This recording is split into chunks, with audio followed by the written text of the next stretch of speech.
bon, la première étape de remontage, déjà tu nettoies ton premier fourreau, donc nettoyant frein. Après, si tu as un compresseur, grand coup de soufflette là-dedans, il faut que ça soit bien propre. Et autrement, si tu n'as pas de compresseur, eh ben, ni le nettoyant frein avec de l'essence ou un truc comme ça.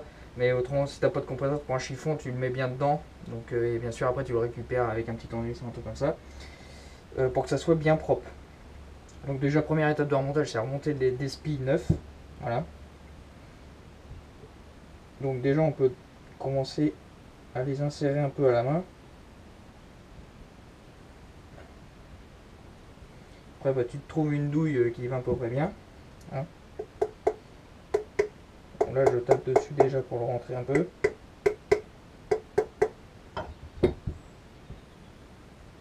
Après, tu mets ta douille et puis.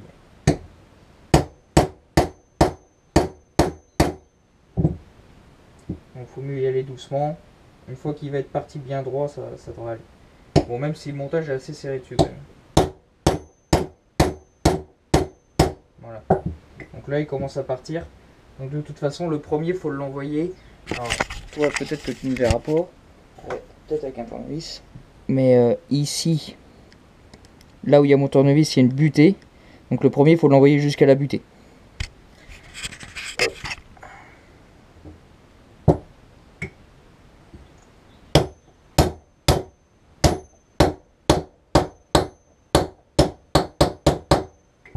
On doit pas être loin.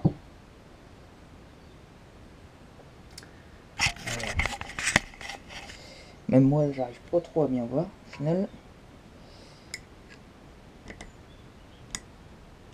Bon, là, vu que je suis pas sûr, je leur tape un petit coup, tranquillement.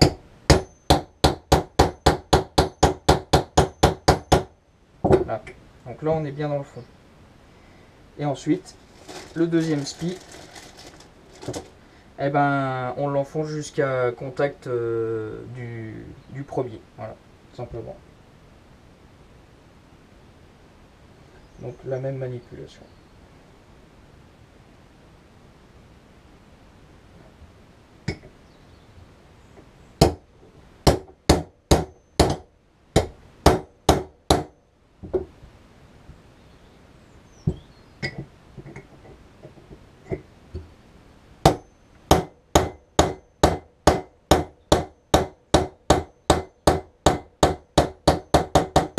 Là. Donc voilà. Là tu peux voir les deux spies en contact. Là il est bien à fleur. Donc c'est impeccable. Le premier montage des spies est réalisé. Donc cette pièce là est propre. Donc là je vais continuer le nettoyage. Et donc la deuxième partie. Donc déjà ouais, pareil, première chose, un fourreau à la fois. Donc c'est à dire que là je vais m'en assembler un entièrement. Et puis après le deuxième. Je vais pas commencer les deux. Au moins ça évite de te perdre ou un truc comme ça. Ou d'intervertir les pièces. Donc le deuxième élément, c'est de nettoyer le plongeur. Donc pareil, nettoyer en frein, coup de soufflette ou chiffon si t'as pas de soufflette, de compresseur. Et la tige de détente. Donc en fait elle vient comme ça. Dans la fourche. Dans le tube plongeur, pardon. Et ici, sous mon doigt, il y a une petite gorge pour le bloquer avec un circlips. Voilà. Donc je vais aller nettoyer tout ça, déjà. Et puis après, on va procéder au remontage. Donc je remonte ma tige de détente. Donc dans ce sens-là, on ne se trompe pas. De toute façon, il n'y a pas beaucoup de risques. Voilà. Tac. Et le circlips. Donc, à mon avis, je vais avoir besoin d'une pince, à moins que j'arrive à le mettre comme ça. Mais il bande dur quand même, il est assez dur. On va chercher ça.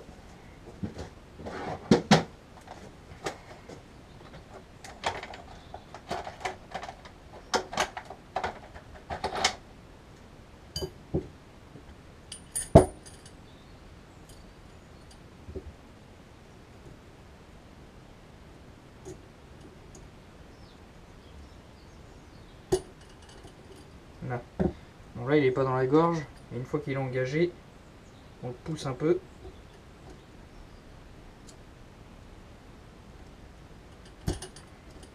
là. Là on a entendu le tac. Donc voilà. Et notre pièce ressort comme ça. Voilà. Bon, et ben le plus compliqué est fait, on va dire. Bon, même si c'est pas très compliqué au final. Donc maintenant, ce qu'il faut faire, c'est avec le doigt et l'huile de fourche, mettre un peu d'huile autour des spies et autour du tube plongeur, l'enquiller dedans, pour faire sortir la pièce. Donc là, ici, mon joint en cuivre, bon, il a pas bougé, il est pas esquinté, et puis il est resté dans le trou. Alors, eh ben, quand c'est comme ça, faut mieux pas y toucher. À part s'il est vraiment esquinté, bon, vous le virez et vous le changez. Là, il est pas esquinté, j'ai aucun risque de fuite à mon avis. Donc, je vais pouvoir remonter ça, voilà, tel quel. Et donc, on en met autour des lèvres pour éviter d'y retourner lors du montage. Même si le tube plongeur, je vais vous montrer, ça quand même c'est intéressant. Ces petits détails que j'aime bien, ouais. C'est qu'il est chanfreiné un petit peu ici, donc pour faciliter et le montage et éviter de esquinter les skis justement. Donc voilà, hop, et ben c'est parti.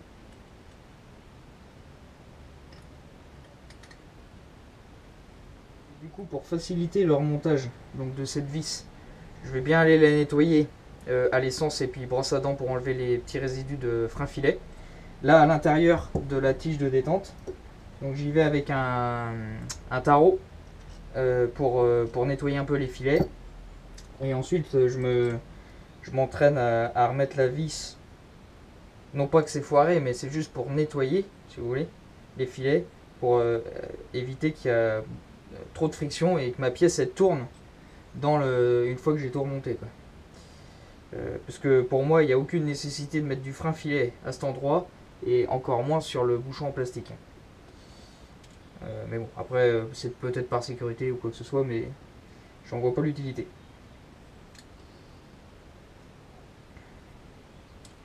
Et autrement, la tige de détente, donc grand coup de soufflette, nettoyer enfin et grand coup de soufflette pour finir de nettoyer les filets. Bon bah on va être parti. Donc c'est du M8 par 1,25 la vis, donc vous vous trompez pas si vous faites ça. Ne pas se tromper de pas, quoi, surtout ça qui est important. Alors attendez, j'ai bien nettoyé mes filets, et ben la pièce dedans n'a pas tourné sur elle-même, donc là je l'ai juste mis à contact. Et maintenant je peux remonter mon tube plongeur sans qu'il se barre, sans qu'il s'en aille. Donc ensuite on place le ressort. Donc comme j'ai dit, il n'a pas de sens. Ensuite l'entretoise de pré-compression du ressort, qui n'a pas de sens non plus, particulier.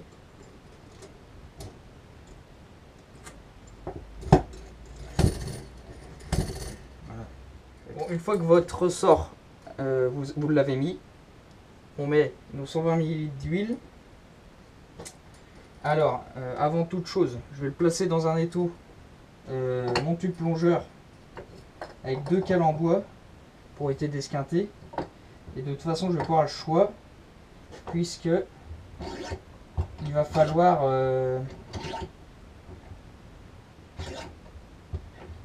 revisser notre bouchon en plastique. Et donc, pour éviter que le tube plongeur ne tourne, on est obligé de bloquer. Donc voilà, donc doucement quand même. Donc ensuite, on place notre huile.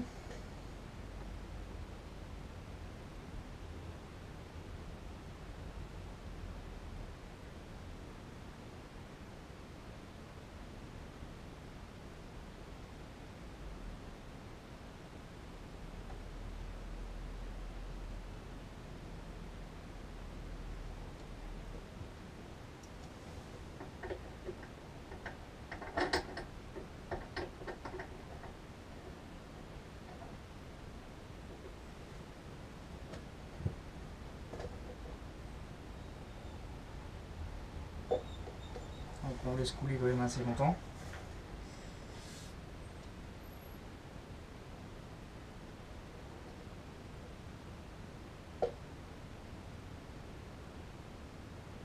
Voilà. Tac.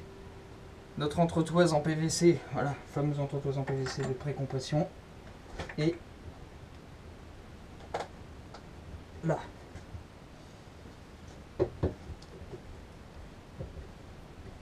le bouchon en plastique que l'on visse.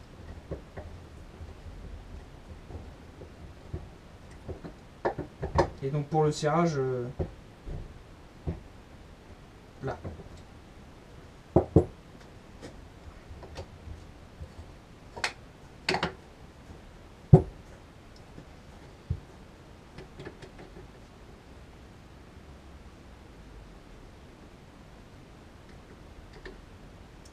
Et ensuite, on peut terminer par notre vis. Donc l'huile n'a pas eu le temps de descendre. Vous voyez ce que je veux dire? Étant donné qu'elle est très visqueuse, elle n'a pas eu le temps de descendre jusqu'en bas pour que ça fuit. Donc là, je peux retourner maintenant que j'ai bien serré mon bouchon. Hop, et puis je peux serrer. Donc on va d'abord essayer, je vais d'abord essayer à la main avec un piquet, voir si ça tourne pas. De toute façon, je vais le sentir. Et si ça tourne, bah, clé à choc.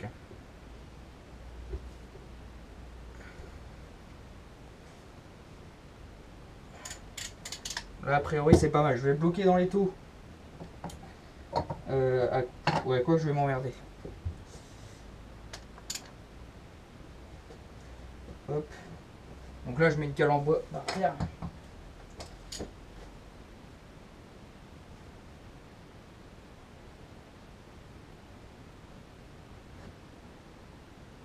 Là.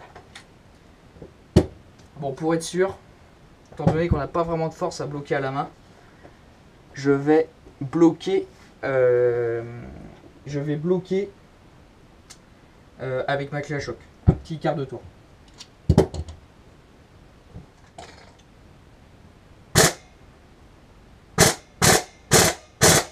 Voilà. Donc là, un petit coup de péteuse vraiment pour assurer le coup et être sûr qu'elle soit bien serrée. Donc voilà, notre premier fourreau est remonté. Donc voilà, bon, je vais pas filmer le deuxième fourreau. Vous voyez, bon, j'ai été un peu indécis à certains moments parce que bah, c'est la première fois que je remonte cette fourche entièrement. Voilà pour comprendre la conception. Donc forcément, bah, j'ai été un peu hésitant sur certains points. Bon, en tout cas, j'espère que la vidéo pourra en aider certains ou aura aidé certains. Voilà, s'il y a quelqu'un qui veut s'aventurer à démonter cette fourche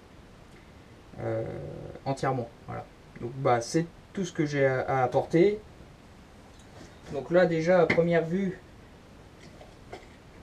la fourche est quand même plus dure. On entend bien l'huile faire son travail. Elle revient moins. Beaucoup plus lentement, la détente est beaucoup plus lente déjà à première vue. Parce que j'avais essayé avant de démonter comme ça sur une cale en bois et elle faisait vraiment ressort comme une fourche de 103 ou de 51 d'origine à ressort toute simple. Là on sent la détente qui est beaucoup plus longue. Après c'est pas facile de juger quand c'est pas en fonctionnement, donc quand c'est pas en place quoi. Et la compression aussi, faut quand même appuyer plus fort. Parce qu'elle avait vraiment tendance à plonger facilement. Bon, en tout cas, je vous tiendrai au courant dès que la saison commence. Si 120 ml d'huile, ça m'a suffi ou pas, et si ça me convient sur la machine. Voilà. Si je sens la fourche trop molle ou etc., bah, je serai obligé de la redémonter malheureusement. Rajouter de l'huile, ou alors essayer de faire une autre entretoise pour pré-comprimer un peu leur sort et durcir un peu l'ensemble. Voilà, mais malheureusement c'est tout ce que je peux faire, et ou rajouter de l'huile. Voilà. Deuxième chose, normalement ici d'origine vous avez un cache-poussière qui vient par-dessus le fourreau. Moi je les ai désinstallés puisque peut-être que je l'avais déjà expliqué, mais en fait il sert trop sur le tube plongeur et ça contraint le fonctionnement normal de la fourche. Donc moi au lieu de mettre un coup de Dremel pour les agrandir, je me suis dit ça sert à rien. Au final je les ai complètement enlevés puisque de toute façon sur circuit il n'y a aucun risque d'esquinter les joints spi, etc.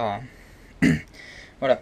Donc après peut-être qu'à l'avenir ils avaient rectifié le truc, je sais pas, mais moi ils étaient vraiment trop serrés sur le tube plongeur et ça juste qu'à bloquer le tube plongeur à la détente et en compression, voilà, ça fonctionnait pas bien du tout.